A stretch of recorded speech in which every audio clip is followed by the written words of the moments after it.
Inilah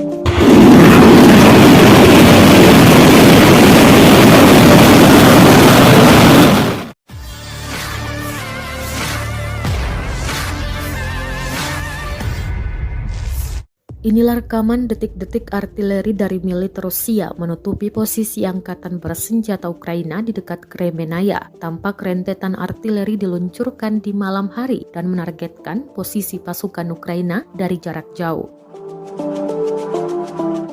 Serangan diklaim tepat mengenai sasaran. Dalam keterangan unggahan disebutkan artileri segera tiba di posisi pasukan Ukraina dan mendukung infanteri Rusia dengan tembakan dan juga dengan cepat mencegat serangan balasan. Diklaim tujuan serangan besar-besaran tercapai dan semua target yang ditentukan tercapai, namun tidak dirincikan jumlah kerugian dari pihak Ukraina. Rekamannya pun menuai berbagai komentar dari warganet.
Terima kasih sudah nonton.